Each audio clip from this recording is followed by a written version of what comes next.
এই রাস্তা ফেসিবাদের রাস্তা, এই রাস্তা আয়নাগরের রাস্তা, এই রাস্তা অসংখ্য মানুষকে বিনা বিচারে খুন করার রাস্তা, এই রাস্তা শাপলা চত্বরে আলিম উলামার উপর হায়নার মতো ঝাঁপিয়ে পড়ার রাস্তা।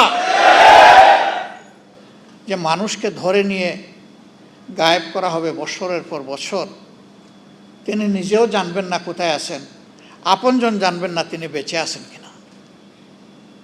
সেই কাণ্ড কারখানা এই দেশে করা হয়েছে।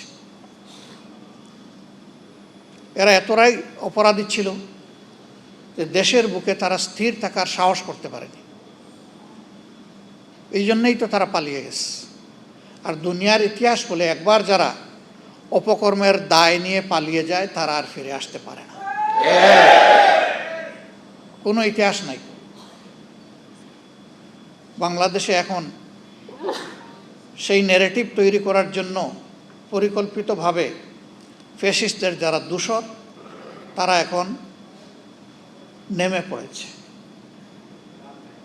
আমরা তাদেরকে বলি 24-এ যে মানুষগুলো জেগে উঠেছিল তারা সবাই মারা যায়নি, তারা ঘুমিয়ে পড়েনি, তারা সজাগ দৃষ্টিতে সব কিছু প্রত্যক্ষ করছে।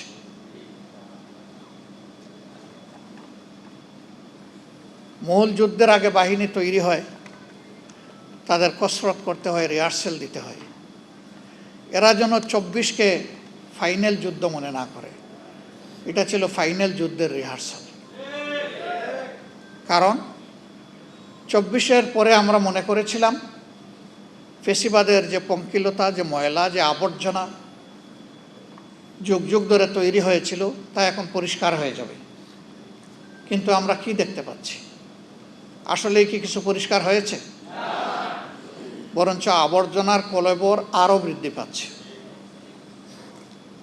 ফেসিবাদ কোনো নির্দিষ্ট দলের সাথে যায় না। ফেসিবাদ একটা সংক্রামক ব্যাধি।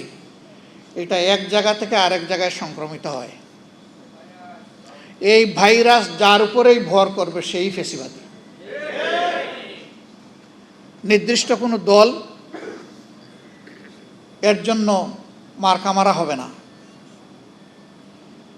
আমরা অবাক বিস্ময়ে দেখলাম 15.5 বছর সবাই যারা আমরা নির্যাতিত ছিলাম তারাই বর্তমান পার্লামেন্টে এখন আছে।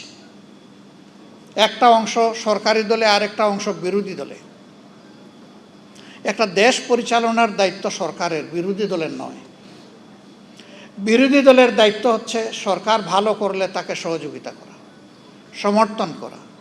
আর সরকার যদি কোনো অন্যায় করে, জনগণের কোনো অধিকার হরণ করে, অথবা যদি খারাপ পথে হাঁটে তাহলে সরকারকে বাধা দেওয়া, প্রতিবাদ করা।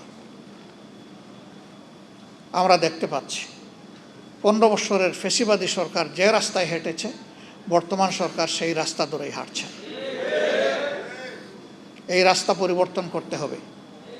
এই রাস্তা ফেসিবাদের রাস্তা, এই রাস্তা আয়নাগরের রাস্তা, এই রাস্তা অসংখ্য মানুষকে বিনা বিচারে খুন করার রাস্তা, এই রাস্তা শাপলা চত্বরে আলিম উলামার উপর হায়নার মতো ঝাঁপিয়ে পড়ার রাস্তা। এই রাস্তা বাংলাদেশের মানুষ এই রাস্তায় কাউকে চলতে দেবে না। সুতরাং বিরত থাকুন।